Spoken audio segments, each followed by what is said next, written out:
of the Lord, sa atin sa hapong ito.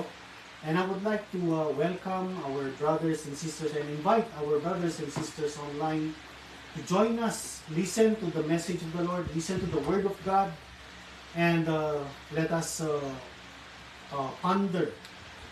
Isipin natin ano yung mga turo ng ating Panginoon, ano yung mga sinasabi niya sa atin.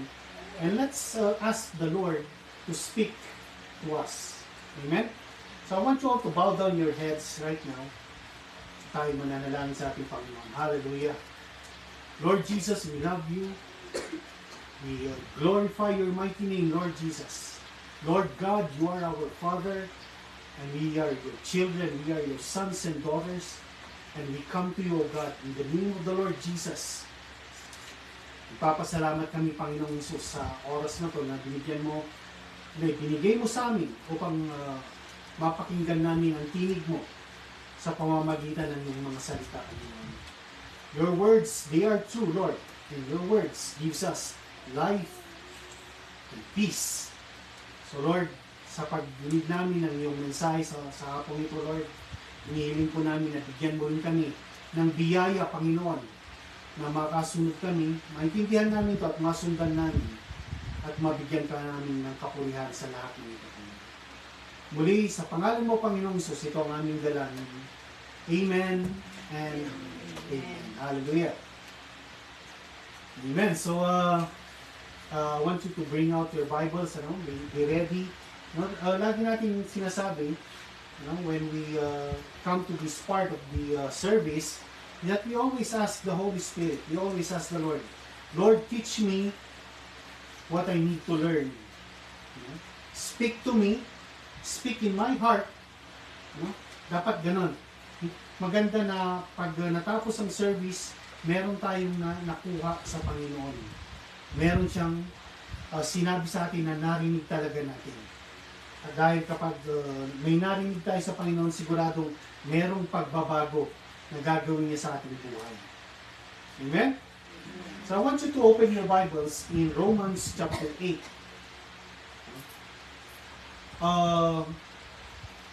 Yung isang preacher na pinapakinggan ko, si Jerry Savelle. Ewan ko kung napakinggan niyo na or nakarinig na kayo ng preaching itong si Jerry Savelle. He is considered as one of the prosperity gospel preachers.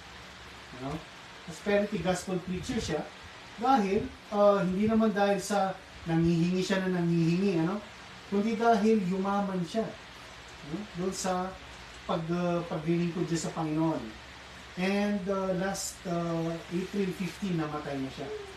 Or umakyat na siya sa Panginoon, bumili siya sa Panginoon, and yesterday I joined the memorial service nitong preacher na to, online, nakinig ako, and doon natin makikita rin na ang lingkod ng Panginoon, or wala tayong karapatan kahit sa atin na husgahan ang isang tao dahil lamang sa status ng buhay niya. Tulad dito, yumaman siya sa pag-preach niya, and he was considered a prosperity gospel preacher. Pero kapag narinig mo pala yung tunay na kwento ng buhay niya from his friends, from the ministry, nakita natin na talagang wala tayong karapatan na manghusga ng kahit sinong tao. Dahil hindi natin alam, kung nagkasala man, nakita natin makasalanan ng isang tao, hindi natin alam, meron dun sa time ng buhay niya na humingi na siya ng tawad sa Panginoon at pinatawad na siya ng Panginoon. Amen. So, hindi natin alam lahat ng kwento sa buhay ng isang tao dahil hindi naman natin 24 hours nakasama. Kung minsan nga yung asawa mo, kahit yung mga anak mo, hindi mo pa rin makakasama ng 24 hours talaga eh. So hindi mo alam, maaaring sa paghiwalay niyo sa pagtulog, humingi na siya ng tawad sa Panginoon. At kinumagahan, kung namatay na nga siya, hindi mo pwedeng sabihin, ako, nasa impyerno yan, pumunta na impyerno yan. Hindi natin pwedeng i-judge ang kahit isino. Whether nagkamali siya ng preaching niya, nagkamali siya ng doctrine niya, It is only the Lord Jesus. Sabi niya, the Father judges no one but has committed all judgment unto the Son. Walang hinuhusgahan ng Ama kundi binigay niya ang lahat ng paghuhusga sa Panginoong Jesus. So si Jesus lamang ang judge natin. Amen? Siya nakakita ng buhay natin. Now, in Romans chapter 8, in verse 1, sabi niya dito, no? There is therefore now no condemnation to them which are in Christ Jesus, who walk not after the flesh, but after the Spirit. For the law of the Spirit of life in Christ Jesus has made me free from the law of sin and death. For what the law could not do, in that it was weak through the flesh, God sending His own Son in the likeness of sinful flesh, and for sin, condemned sin in the flesh. He condemned sin in the flesh, that the righteousness of the law might be fulfilled in us, who walk not after the flesh, but after the Spirit. Kaya yung pamagat ng mensahe ito ngayon is actually not after the flesh, but after the Spirit. Kung makikita natin dito, ang sinasabi dito ni Pablo, no, the preaching of Paul here is saying we are to walk not according or not after the flesh, but after the Spirit. Merong walking na ginagawa. Ano? Actually, yung buhay natin as Christians, we call this walking with the Lord. If you are a true believer, if you are a true believer, ang buhay natin dito sa lupang ito is walking with the Lord. It is an experience with God. It is an experience on how you walk with the Lord. Okay? So sabi niya, how do we walk with the Lord? It's not after the flesh, but after the Spirit. No? It's after the Spirit. Sabi niya, in verse 1, kung nasa Panginoon ka, there is no more condemnation. You are not being condemned. If you are a true believer, any true believer in the Lord Jesus Christ, walang condemnation dyan. Kaya sinasabi ko sa inyo kanina, no, about the life of this preacher, he should not be condemned because we do not know it.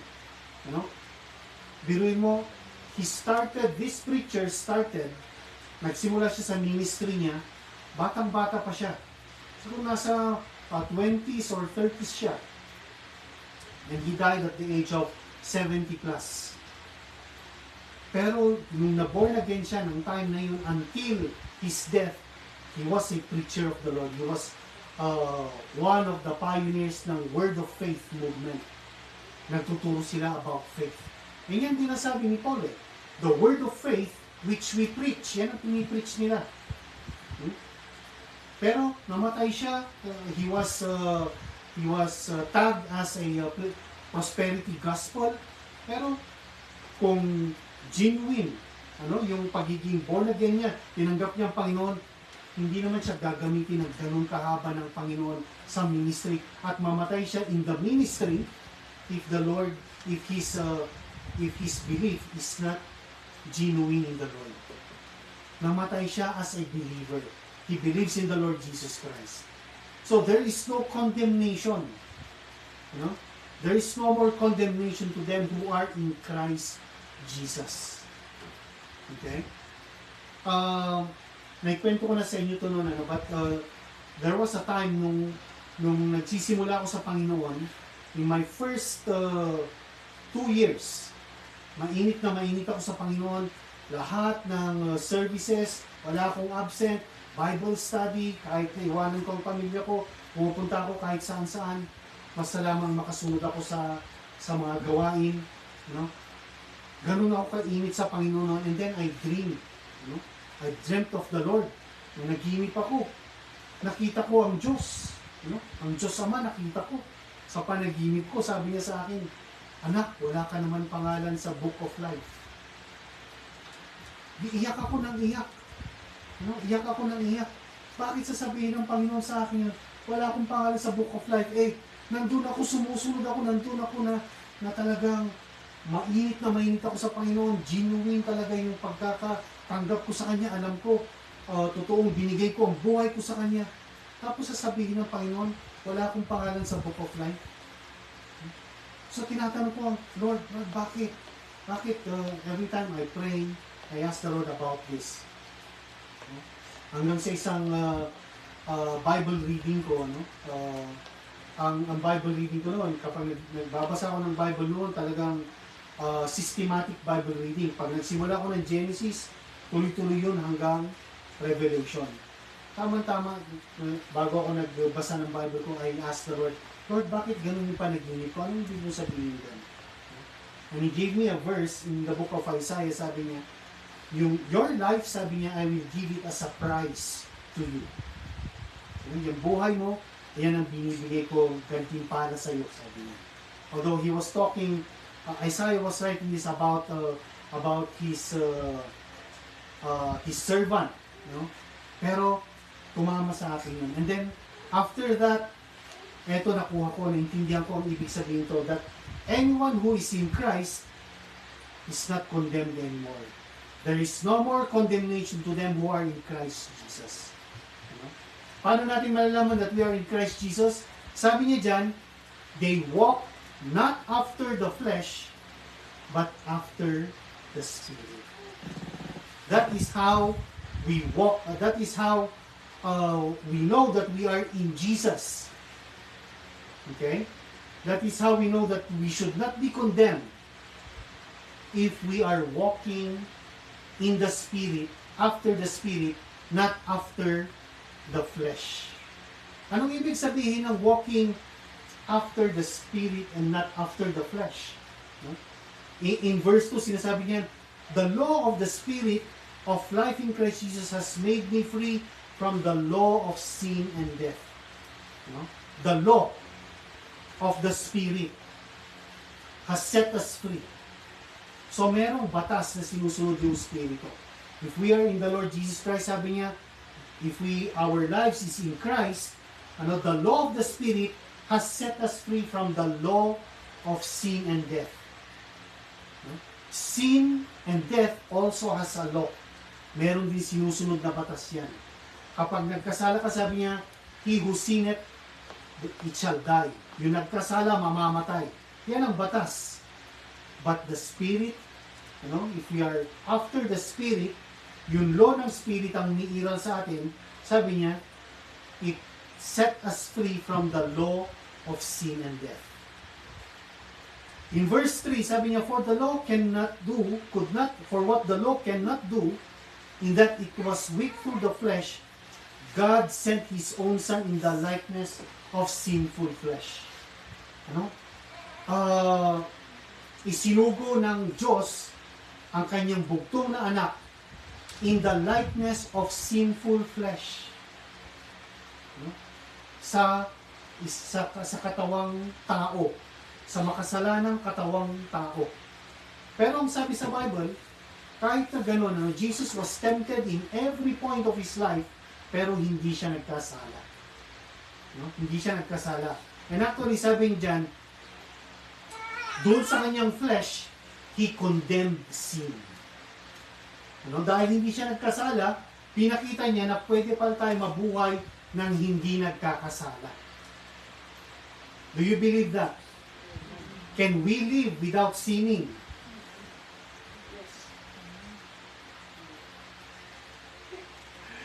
Pinakita ng Panginoon sabi niya, He condemned sin in His flesh. Tayo, pag tinitingnan natin, parang mahirap. Araw-araw, meron tayong pagkukulang. Araw-araw, nagkakamali rin tayo. Pero ang sinasabi niya, if you are born again, sabi niya, if you would read the book of John, in 1 John, sinasabi niya doon na hindi na tayo nagpapatuloy sa kasalanan. Nagkakasala tayo, yes, pero hindi na tayo dapat nagpapatuloy na nabubuhay sa kasalanan. Hindi na yun ang lifestyle dapat natin. Naintindihan niyo ba yun? Sabi niya, in verse 4, that the righteousness of the law might be fulfilled in us who work not after the flesh, who walk not after the flesh, but after the Spirit. So nakita niyo doon? Sabi niya, para matupad sa atin yung batas. Ano? Meron law eh. May 10 commandments na binigay in the Old Testament. Ano? Para matupad yun, sabi niya, kinuha lahat ni Jesus yun. He became sin. Wala siyang kasalanan, but He became sin for us. He condemned sin in His flesh. The Lord condemned sin. Ano? Pinatay ng Panginoon ang kasalanan sa kanyang katawan. Sa kanyang mortal na katawan. Nung maipako ito, naipako ang lahat ng kasalanan natin. So anyone who is in Christ, sabi niya, has also fulfilled the law. No? Sabi ni Jesus, I did not come to destroy the law. I did not come to abrogate the law, but I came to fulfill the law. So when we are in Christ, the law is fulfilled in us also. Sabi niya that the righteousness of the law might be fulfilled in us. Yung katuwiran, yung kagandahan, yung katuwiran ng batas ay matutupad sa atin kapag nandun tayo kay Jesus. Amen? Naintindihan ba natin yun? But then, ang sinasabi niya dito, to those who walk not after the flesh, but after the Spirit. Not after the flesh, but after the Spirit. Paano ba yun? How do we walk after the Spirit? No? How do we walk after the Spirit? Bibigyan ko yung tatlong bagay. No? If you're taking notes, I want you to write this down. The first point of walking after the flesh is to focus. Dapat nakafocus ang buhay natin. No? Tuloy natin dun sa Romans chapter 8 in verse 5. Anong ibig kong sabihin focus? We need to focus for us to be able to walk after the Spirit and not after the flesh. Sabi niya in verse 5, for they that are after the flesh do mind the things of the flesh. But they that are after the Spirit, the things of the Spirit. They mind. Or, siguro dun sa translation yung, they think. You know? They that are after the flesh, mind the things of the flesh. They that are after the Spirit, mind the things of the Spirit. Mind means they are thinking. You know? Iniisip nila. You are minding your flesh, that is walking after the flesh. When you are thinking about the flesh palagi, yun yung ibig sabihin ng walking after the flesh. Verse 6, to be carnally minded is death, but to be spiritually minded is life and peace. Ano? To be spiritually minded. Anong sinasabi niya? Carnally minded and spiritually minded. Ito yung walking. This is how we walk. This is how we walk after the flesh and how we walk after the Spirit. When we say walking after the flesh, that is minding, that is thinking. No? Carnally minded. Thinking about carnal things. Ano ba yung mga carnal things? Lahat ng nakikita ng five senses natin. Ano? O lahat ng ng five senses natin.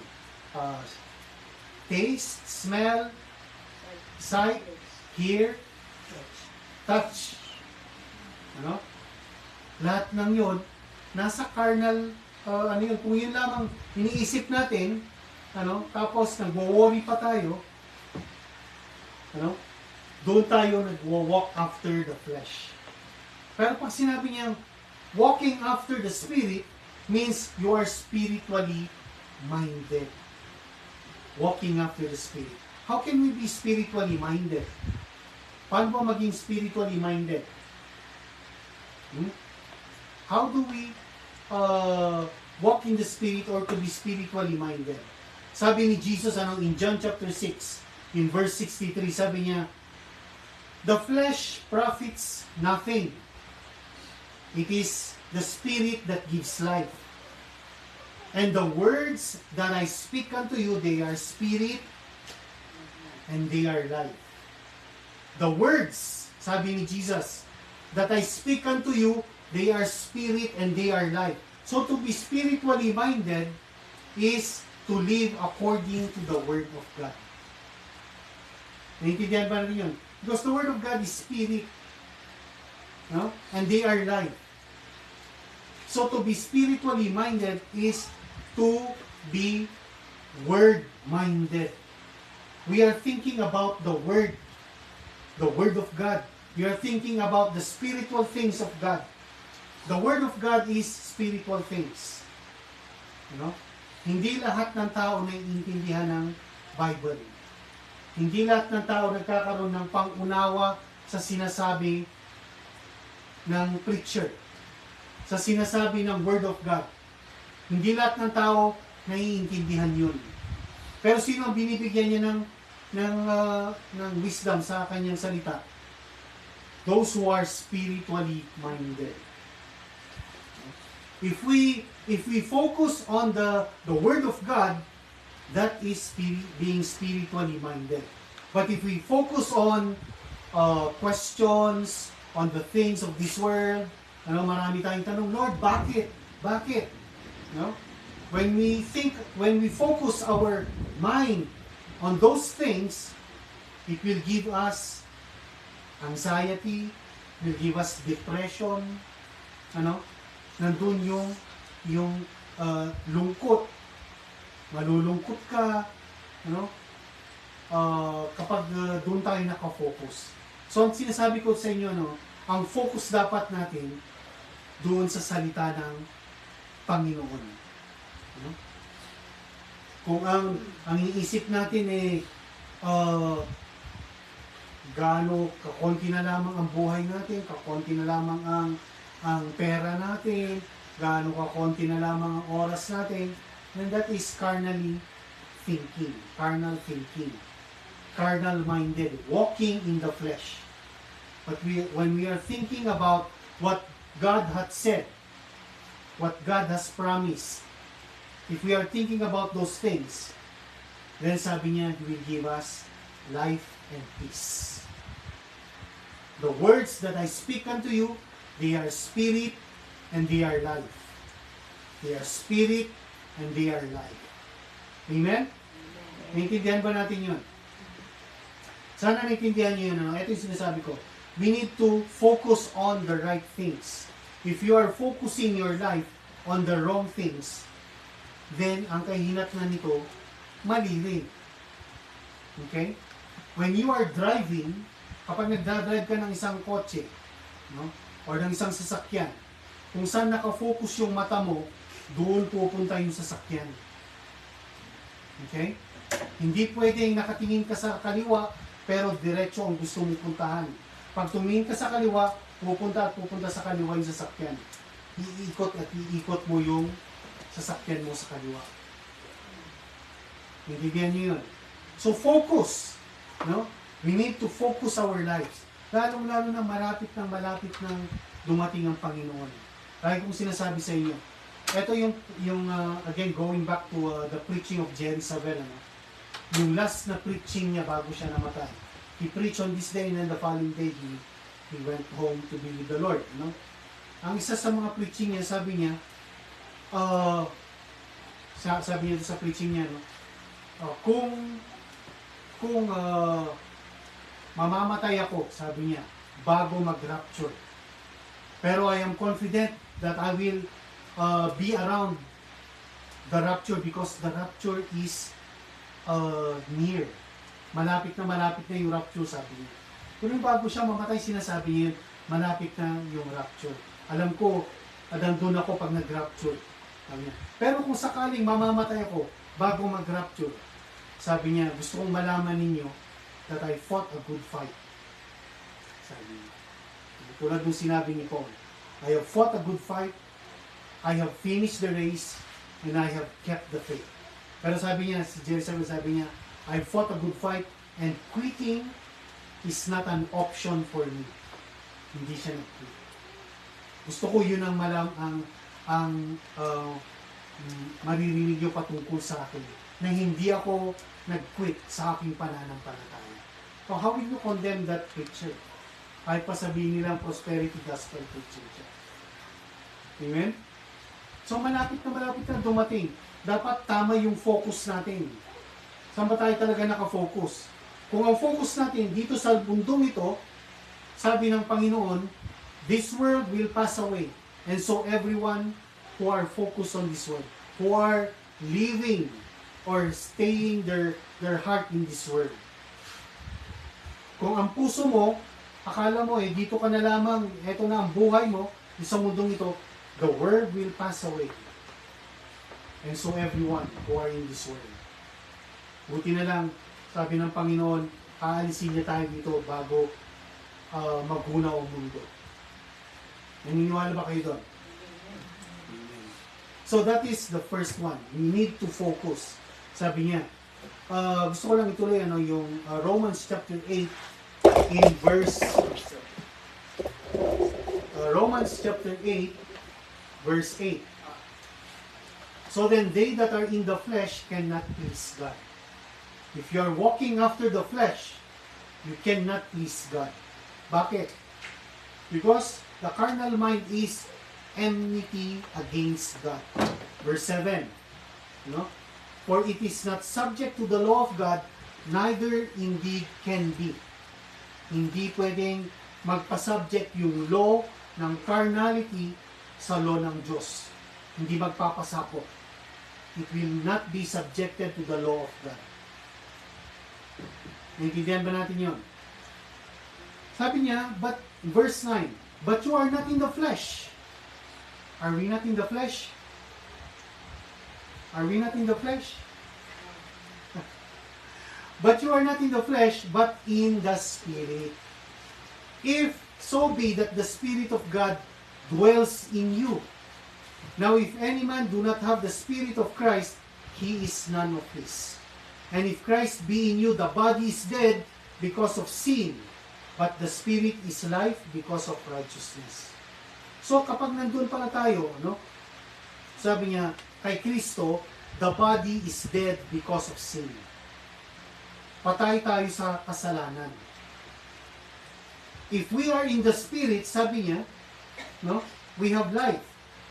If in the Spirit, if so be that the Spirit of God dwells in you. Nananahan ba sa atin ang Espiritu ng Diyos? Ha?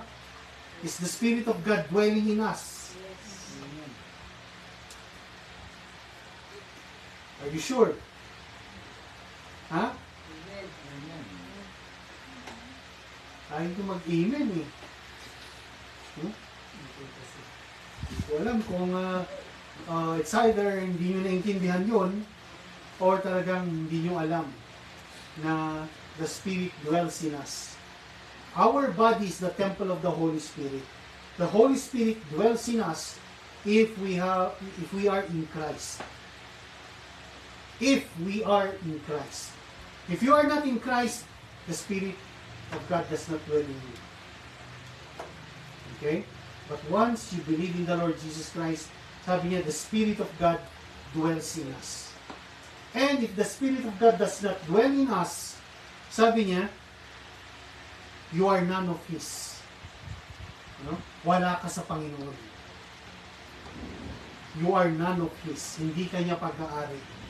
If the Spirit of God does not dwell in us, hindi tayo para sa Panginoon. Kung hindi tayo para sa Panginoon, para saan tayo? Para sa kaaway. Gusto niyo bang maging para sa kaaway kayo? And if Christ be in you, the body is dead because of sin, but the Spirit is life because of righteousness. It ministers life in peace. Life in peace. When we walk after the Spirit. Sabi niya, yung sinasabi ko kay Marvin kanina, go to Isaiah 26. Isaiah chapter 26 verse 3. Gusto ko makita nyo daw. In the Old Testament, that's in Isaiah chapter 26 in verse 3. Sabi niya, You will keep him in perfect peace. Those whose mind is stayed on thee, because he trusts in thee. No? You will keep him in perfect peace. Isaiah 26 verse 3. You will keep him in perfect peace. Yung perfect peace dito, in the Hebrew, is parehong peace yan. Yung perfect is peace. Shalom. You will keep him in shalom, shalom. Ganda, di ba? You will keep him in shalom, shalom, whose mind is stayed on you. So kapag ang isip natin, nakafocus sa Panginoon, sa kanyang salita, sabi niya, He will give us perfect peace. Kompletong kapayapaan. Shalom, shalom. Dahil ang ibig sabihin niyan, because you trust in Him. When we trust in Him, He will give us complete peace. Kaya yung anxiety and depression, sabihin natin part ng tao yan, pero hindi dapat part natin. If we will focus. If we learn how to focus on the Lord Jesus Christ. Amen? Amen. The second point I want to give to you is in Romans chapter 6. Go to Romans chapter 6. Romans chapter 6, start natin sa verse 10. Romans 6:10 and 11. Sabi niya, for in that he died unto sin once. But in that he lives unto God. Verse 11, likewise, reckon. Sabihin nga natin, reckon. Reckon ye also yourselves to be dead indeed unto sin, but alive unto God through Jesus Christ our Lord. The second point I want to give you, the first one is focus, the second one is to reckon. Ano ang reckon? This is in the King James kasi. In other translation, sabi niya, in the NIV, you count yourselves. Count yourselves, dead to sin, but alive to God. In the New Living Translation, sabi niya, you consider yourselves. Consider yourselves to be dead to the power of sin and alive to God through Jesus Christ. In the basic Bible English, sabi niya, you see yourselves. So reckon means to count yourselves, to consider yourselves, to see yourselves. Sabi niya, in the Weymouth translation, sabi niya, regard yourselves. You regard yourselves as dead in relation to sin. So dapat pala, ang ibig sabihin ng reckon dyan, is that you think, you consider, you believe, you count yourselves, you regard, you see yourselves. Anong titignan natin yan? Anong isipin daw natin? That we are dead to sin. Dapat gano'n ang iniisip natin. Patay na ako sa kasalanan. Hindi na ako nabubuhay sa kasalanan. Patay na ako dyan. Alam ba natin kung ano ang kasalanan? Do we know what is sin? So kapag nandyan yung tukso ng kasalanan, sasabihin natin, patay na ako sa kasalanan. But I am alive to God through Jesus Christ. Dapat ganyan ang pag-iisip natin para nakakaiwas tayo sa pagkakasala. Ang kasalanan, parang ibon yan na lumilipad sa ibabaw ng ulo natin. Hindi mo maiwasan. Nandyan palagi, lumilipad-lipad sa ulo natin. Pero, maiwasan mong huwag siyang gumawa ng pugad sa ulo mo. Ang ibig sabihin nun, kapag in-entertain mo ang kasalanan, parang sinabi mong mamugad yung ibon sa ulo mo.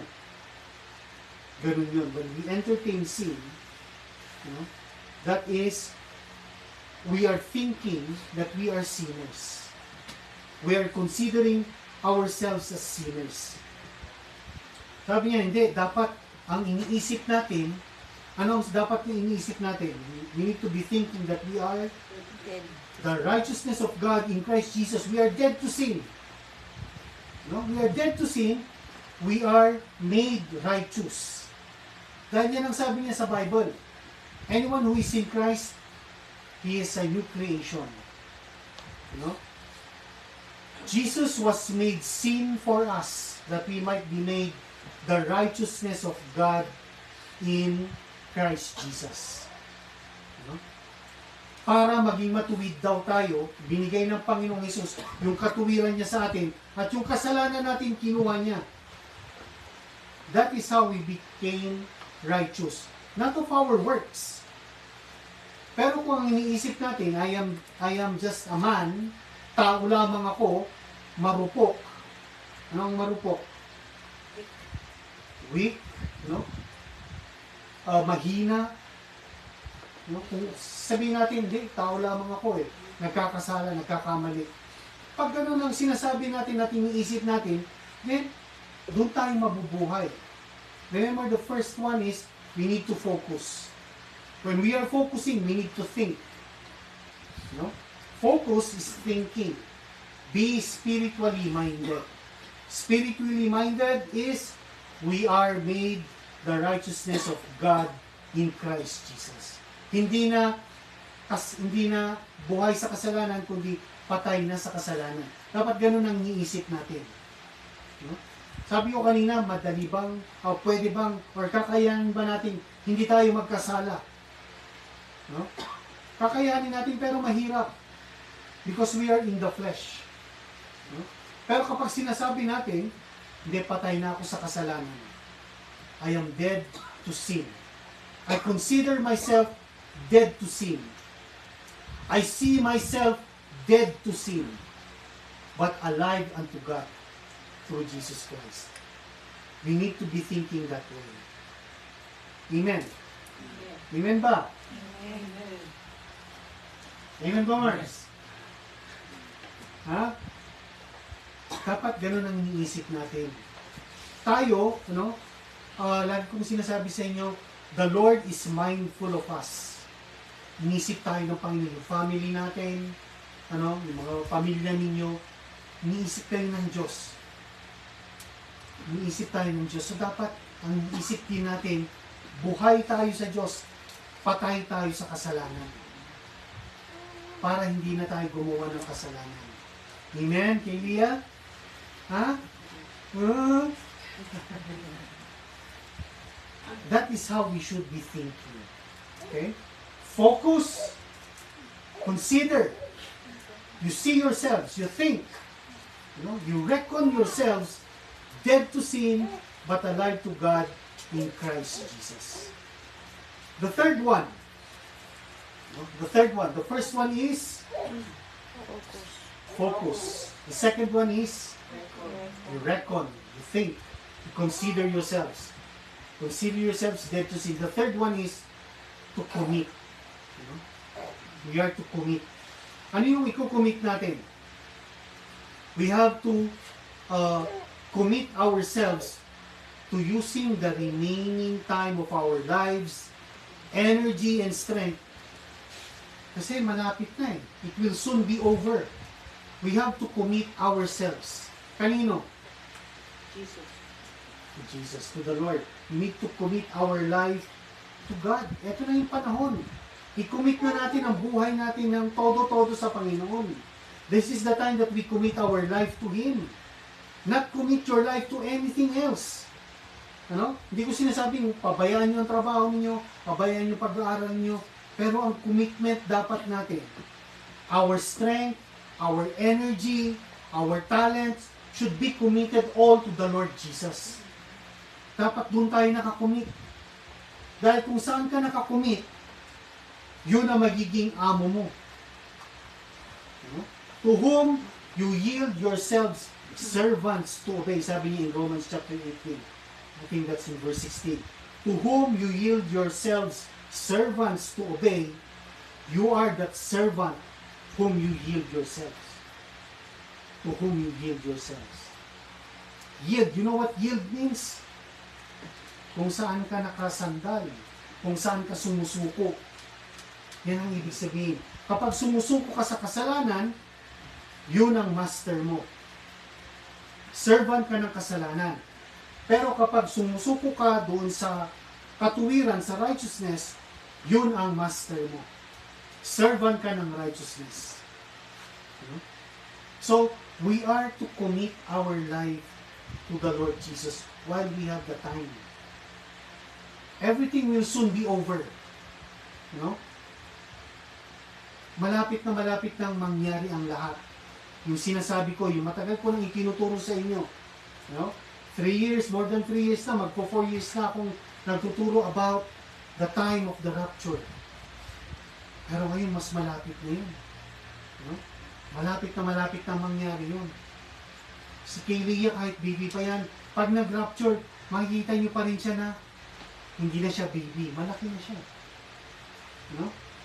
Hindi naman siya matanda. Makikita nyo si lola ninyo, yung nasa langit, hindi naman siya matanda. Nandun na siya sa prime age niya. Ganon natin makikita ang bawat isa. Kaya si Kaylia magiging sister niyo. Hindi niyo na anak pagdating sa langit. Tatawagin niyo na kayong sister, brother. Hindi niya ako tatawagin lolo, tatawagin niya akong brother Ricky. Amen? Hindi na grandpa, walang grandpa dun. Ha? Si Rowena, grandma. Wala nga grandpa, di walang grandma, diba? So, ang sinasabi ko, we are to commit our life to Him, the remaining time of our life. Nakakasiguro ba kayong aabot pa kayo ng 50 years old? Kayong mga bata. Are you sure that you could still reach 50 years old? Baka hindi na. Ako nga, hindi nga sigurado kung aabot pa ako ng 70. Hindi na ako aabot talaga ng 70. Dahil uwi na ako sa Panginoon. Gusto ko rin, tulad ni Jerry Sabel, gusto ko rin, kung sakaling mauna na rin akong uuwi sa inyo, patungo sa Panginoon, gusto ko rin malaman nyo na hindi rin ako nag-quit. That I have fought a good fight. Gusto ko nga may lagay sa lapid ako rin yun. O dun sa urn, kung sakaling papakremate nyo ako. Lagay nyo doon, he fought a good fight. He finished his race. And he have kept the faith. Gusto ko yun din ang ilagay niyo. At gusto ko yun ang lagi yung may isip patungkol sa akin. Na nung sumunod ako sa Panginoon, hindi ako umatras. Nagtuloy-tuloy ako. Kahit na ang dami kong dapa, bumabangon ako. Sabi niya in the book of Proverbs, the righteous man falls 7 times and he rises up 7 times. Babangon at babangon. Ganun ako. Hindi ako magkikwit. Lalong-lalo na ngayon, yung natitirang buhay ko, yung natitirang oras ko, yung natitirang lakas ko, I am committing it all to the Lord Jesus Christ. Sana ganun din ang maging commitment niya. Sabi niya in Psalms 37, go to Psalms 37. Psalms 37 verse 5. Psalms 37 verse 5. Sabi niya, commit your way unto the Lord. Trust also in Him, and He shall bring it to pass. Yung way dyan, you commit your way unto the Lord, ang ibig sabihin yan, your path, your journey, your walking, you commit your walk to the Lord. Sabi niya, commit your way, your path, your journey, your treading, you commit all your way unto the Lord. You trust in Him, and He shall bring it to pass. So, what are we going to commit? Commit our walk with the Lord. Sabi ko sa inyo kanina, if you are a believer, your life on earth is a walk with the Lord. That is your experience with Him. You need to experience Him. Okay? In order for us to experience Him, we need to commit our ways unto Him. You commit it all. If you are a student, you commit your studies to Him. If you are working, you commit your job to Him. You commit your journey. Yung paglalakad mo. Yung path mo, yung daan mo. You commit it all to the Lord. I quoted it kanina kay Marvin. You cast all your cares on Him because He cares for you. Walk mo yan with the Lord. If you are with the Lord, you're focused on Him, you are thinking that you are dead to sin and alive to Him, and you are committing everything to Him, yan yung tamang pamumuhay na malapit nang dumating ang Panginoon. Amen. Naintindihan niyo ba yun? Go to Proverbs chapter 16. Parang wala akong kausap dito eh. Anyway, yung mga nanonood sa akin sa online. Proverbs 16 verse 3. Proverbs 16 verse 3. Commit your works unto the Lord, and your thoughts shall be established. Commit your works. Yung trabaho mo, yung deeds, the things that you do, you commit it to the Lord, sabi niya, and your thoughts will be established. Yun ang dapat mga kinukomit natin. Yung journey natin, yung walk natin, yung trabaho natin. And in 1 Peter, go to 1 Peter chapter 4. 1 Peter chapter 4 verse 19. 1 Peter 4:19. Sabi niya, wherefore let them that suffer according to the will of God commit the keeping of their souls to Him in well-doing as unto a faithful Creator. So kahit may paghihirap, may kahirapan, may problema, sabi niya, you commit the keeping of your souls. Ang pag-iingat ng ating mga kaluluwa, we commit it unto the Lord. Bilang siya yung faithful Creator natin. Siya yung manlilikha natin. Let us commit our soul, our life to Him. Yung buong pagkatao natin, let us commit it to Him. Kahit na nagkaka-problema pa tayo, kahit na marami pang struggles, kahit maraming kahirapan sa mundong ito, we are to commit the keeping of our souls unto God as a faithful Creator. That is what we need to commit. Naintindihan ba natin yun? So first, we need to focus on spiritual things, not the carnal things. We think that we are dead to sin already, but alive to God. That is how we should be thinking. And then let us commit the remaining time of our lives. Our ways, our work, the keeping of our souls, let us all commit this to the Lord Jesus Christ. I-commit natin ang lahat ng ito. In conclusion, sabi niya, go to 1 John chapter 2. We'll end on this. In 1 John chapter 2, in verse 6, sabi niya, he that says he abides in Him ought himself also to walk even as He walked. If you say that you abide in the Lord Jesus, you have to walk even as He walked. Katulad ng paglalakad ng ating Panginoon. If the Lord Jesus walked in the Spirit, do we believe that Jesus walked in the Spirit? Or do we believe that Jesus walked after the Spirit? In and after the Spirit. Not after the flesh, but after the Spirit. So if we believe that Jesus walked after the Spirit, we are to walk even as He walked. We are also to walk after the Spirit. Kung si Jesus nga, nung nagkatawang tao siya, He walked after the Spirit, kinaya niya. Di lalong-lalo na tayo ngayon, dapat we also follow His example. We need to walk after the Spirit also. Those who truly know Christ grow to live like Christ. Their actions give evidence of their relationship. Yung action, yung pamumuhay natin, yan ang nagbibigay ng proof na meron tayong relasyon sa Panginoon. Intindihan ba natin yun? Amen. Amen. If we truly believe, that we are in Christ, we need to grow in Christ. Dapat may maturity. We need to be mature. Mature Christians. Dahil yung actions natin, yung mga deeds natin, yan ang proof. Yan ang nagpapakita kung may relasyon na tayo sa Diyos o wala. Hindi ko nakikita ang puso ninyo. Only God can see our hearts. Okay? Only God can see our hearts. He can read our minds. He can hear our heart, our minds. Pero ang tao, hindi natin malalaman yun. Pero our actions will show kung ano talaga yung relasyon natin sa Panginoon.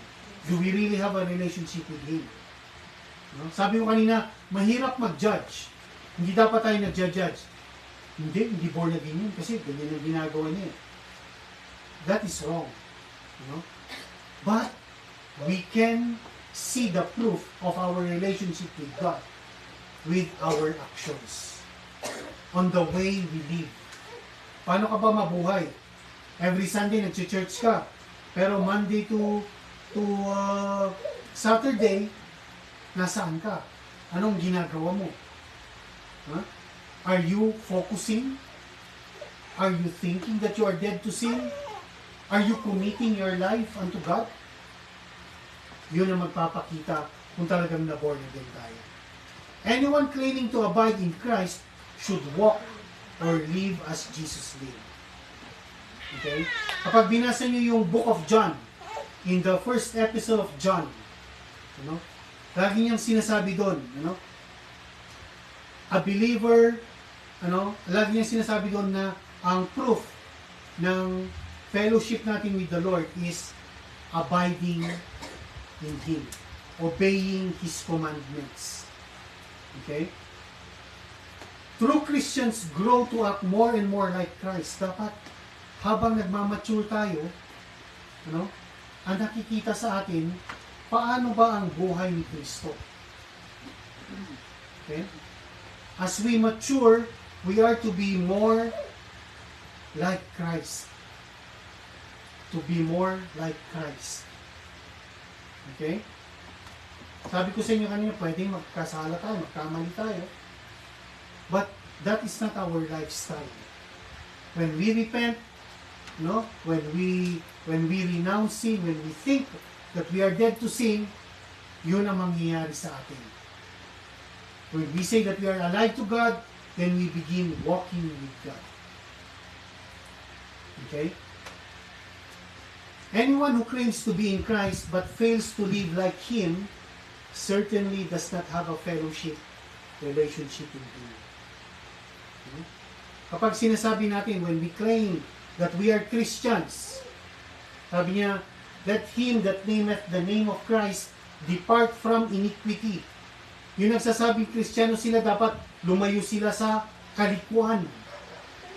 Lumayo dapat sa kalikuan. Kung nabubuhay ka pa rin sa kalikuan, then you are deceiving yourself. Sabi niya, if we say that we have fellowship with Him, but we are living on the wrong way, we are liars. Sinungaling daw tayo. Kahit sabihin pa natin, hindi, Kristiyano ako. Hindi, tinanggap ko si Jesus. Pero ang buhay natin, nabubuhay tayo, hindi bilang isang Kristiyano, sabi niya, sinungaling kayo. That is what the book of, the epistle of John is saying. Basahin nyo, 1 John, chapter 1 and 2 and 3. Lagi niya ilang beses niya inuulit-ulit doon. The proof of our relationship with God is walking like He walked. If we walk after the Spirit, we are to walk after the Spirit and not what? Not after the flesh. Patulog na kayo, ano? Yeah? Sabi ko sa inyo kanina, hindi lahat ng tao maintindihan o matatanggap yung mga sinasabi ng salita ng Panginoon. Because the words of God, the book of God, the Bible, are spiritually discerning. You should be focusing on the spirit. No? You should be thinking in the spirit and committing your life in the spirit of God. Amen? Amen. Amen. I know that our brothers and sisters online are saying amen with me also. Pwede kayo mag-amen. Wala ko naintindihan nyo o hindi. Do you understand, Rowan? Amen. You understood. Amen. So sana, sabi ko, bago kayo umalis sa service nito, bago matapos ang service nito, you ask God. Ask God, Lord, ano yung sinasabi mo sa akin sa mensahe nito? I believe and I'm believing the Lord that He would continue to quicken, to make alive the words that you have heard today in this message, that He would quicken it in your heart. He would make it alive in your heart. Then, ask the Lord, Lord, ano po ang sinasabi mo sa akin? I want you all to bow down your heads now. And let us pray. Hallelujah. Hallelujah. Praise you, Lord Jesus. Praise you, Lord Jesus. Hallelujah. Praise you, Lord God. Praise you, Lord. Lord, again, thank you so much for your words. Thank you, Lord, for reminding us that we have so little time remaining until we will see you face to face. Lord, dalangin ko po sa lahat na nakapakinig ng mensahe mo ngayon, Lord. Pag dumating ang araw na haharap kami sa iyo, Panginoon, ang masabi mo rin sa amin, well done, good and faithful servant. Because we walk like you walk. Na kami, Panginoon, ay nag-focus, nag-isip, Panginoon, at aming itinalaga ang aming buhay sa iyo, Panginoon. We put our trust in you. We entrust everything to you, Lord Jesus. Lord God, maraming salamat sa pagbibigay mo sa amin ng biyaya. The grace, Lord. We do not deserve it, but you have given it to us. The abundance of your grace, we thank you for that, Lord. Thank you that you have made us righteous with your righteousness. Not with our works, but with your righteousness. Thank you, Lord, for helping us to focus on your words, to focus on the spiritual things, not on the carnal things. Help us, Lord, that we may continue to do this until the time of the Lord Jesus Christ, until we will see you face to face, Lord. At yun nga marinig namin, sasabihin mo sa amin, Lord, well done, good and faithful servant. Come and enter into the joy of your Father, to the joy of your Lord. You have called us into glory, Lord God. Finish what you have started in us, Lord. You have finished a good thing in us, then we're asking, Lord, finish it in us until we see you face to face. Maraming salamat, Panginoon, sa lahat ng pagbibigay mo sa amin ng biyaya. Maging ang oras na to, Panginoon, ay isang malaking biyaya na mapakinggan namin ang dapat namin gawin habang inaantay namin muli ang iyong pagdating, Panginoon. At habang kami naghihintay, Lord, hinihiling ko rin, dalangin ko, Panginoon, sa lahat ng nakapakinig ng mensahe mo at sa lahat ng makikinig ng mensahe nito, Lord. Give them the strength, Lord. Strengthen them to be able to stand in the evil day, and having withstand all, to stand, manatiling malakas na nag-aabang sa iyong muling pagdating. We love you, Lord Jesus. We love you, Lord God, our Father. And we give to you again all the glory, honor, and praises. In Jesus' name we say, Amen and Amen. Hallelujah. Before we end the service, gusto kong awitin nga natin yung isang kanta natin, God is able. Our God is able. Okay, before we end this, I want us to sing this song.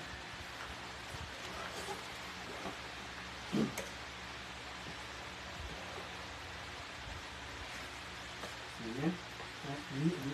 Nakita niyo yung ano, our God is able. Ano ba yata ang sinasabi niya? Isang ba yun? Oh, God is able to make. You ready?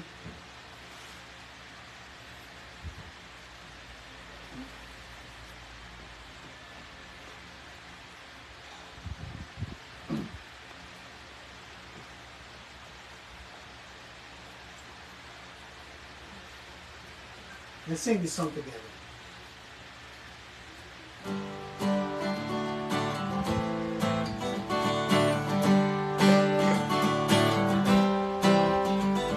Our God is able to make all praise about you. Our God is able to make all praise about you. So that in all things, at all times, so that in all things, having all that you need,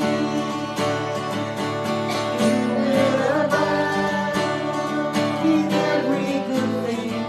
Abound, having all that you need. Abound in every good deed. You will abound. You will abound. Let's sing it one more time. Our God is able. Our God is able to make all praise about you. Our God is able to make all praise about you. So that in all things, at all times, so that in all things, having all that you need, you will abound in every good thing. Abound, having all that you need. Abound in every good thing. You will abound. I want you all to stand up. Hallelujah. Lift up your hands unto the Lord. May the Lord bless you and keep you. May the Lord make His face to shine upon you and be gracious unto you. The Lord lift up His countenance upon you and give you the perfect peace. In Jesus' name, sabihin niyo, I receive it. I receive it. Amen. Amen. And amen. Good afternoon, brothers and sisters.